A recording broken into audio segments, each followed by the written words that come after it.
বঙ্গোপসাগরে নিম্নচাপের কারণে গেল দুদিনের টানা বৃষ্টিতে নোয়াখালীতে ফের দেখা দিয়েছে জলাবদ্ধতা। চরম বিপাকে পড়েছে সব শ্রেণী পেশার মানুষ।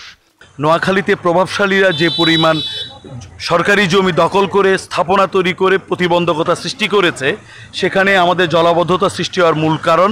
এখানে ড্রেনেজ ব্যবস্থাটা মানে একে নাই তো একে পরিকল্পিতভাবে যা আছে তাও পরিকল্পিত ড্রেনেজ ব্যবস্থা, এগুলা কোনো রকমের তদারকি নাই, কোনো সংস্কার নাই, রিপেয়ারিং নাই। যাতায়াত করতে সমস্যা, অফিস আদালতে যাইতে বহুত অসুবিধা হচ্ছে। আমরা শহরের উপরেই এখন পানিতে নিমজ্জিত আছি এবং আমাদের যথেষ্ট কষ্ট হচ্ছে। জেলায় পানিবন্দী অন্তত 12 লাখ মানুষ। আশ্রয় কেন্দ্রে রয়েছে অন্তত 50,000 বানভাসী। টানা বৃষ্টিতে অবনতির সংখ্যা দেখা দিয়েছে জেলার বন্যা পরিস্থিতির। পানি বাড়ায় কাপ্তাই বাঁধের 16টি জলকপাট শনিবার সন্ধ্যায় 6 ইঞ্চি করে খুলে দেওয়া হয়েছে। ফলে প্রতি সেকেন্ডে 9000 কিউসেক পানি কর্ণফুলী নদীতে ঢুকছে।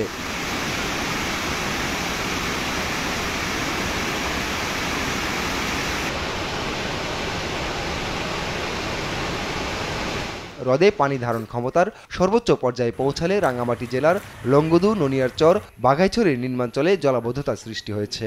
পানিবন্দী অন্তত 9000 মানুষ। সবচেয়ে বেশি দুর্ভোগে পড়েছেন নিম্নআয়ের মানুষ।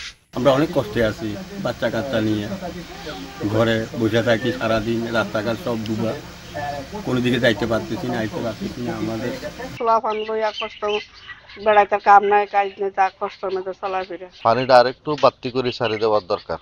কিন্তু আমরা যেভাবে কষ্ট আছি, পানি দিয়ে পড়বে, আমরা চলাফেরা করতেছি না।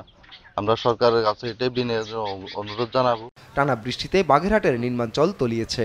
জলাবদ্ধতা সৃষ্টি হয়েছে শহরের খারদার, বাসাবাটি, গোবরদিয়া, নাগেরবাজার, আলিয়া মাদ্রাসা সড়ক ও মিঠাপুকুর পাড় এলাকায়। চরম দুর্ভোগ পোয়াচ্ছে শহরবাসী। সারা আগামাথা বাগেরহাট পুরো ডুবে যায়। আসলে এটা কঠিন ভোগান্তির ভিতরে আমরা যে পড়া লাগে। মানুষ প্রয়োজন ছাড়া, অতিরিক্ত প্রয়োজন ছাড়া কেউ বাসার থেকে বেরোয় না। বাসাবাটি হতে আসলাম, মোটর সাইকেলের মানে ভরে গেছে, চাকার উপরে পানি উঠে গেছে, ইঞ্জিন ডুবে গেছে, পৌরসভার সামনে পানি, রেল রোডে পানি। পৌরসভায় বাস করে মনে হচ্ছে জানি আমরা কোনো মাঠের ভিতরে বাস করছি। তো যে পরিমাণে পানি রাস্তাঘাটে কোথাও চলার মতন অবস্থা নাই। আমাদের ঘরের জল উঠে যায়, তারপরে আমাকে ঘর দিয়ে সব জায়গায় জল পড়ে, রাস্তাঘাট তলায় যাচ্ছে। তাই এরকম বৃষ্টি কোনোদিন দেখিনি। একটু বৃষ্টি হইলেই বৃষ্টিতে ঘর বাড়ি তলায় যায়, রাস্তায় ভরে যায়। আমাদের থাকার জায়গা নেই, রান্না করার জায়গা নেই, খুব সমস্যা হয়ে যায়।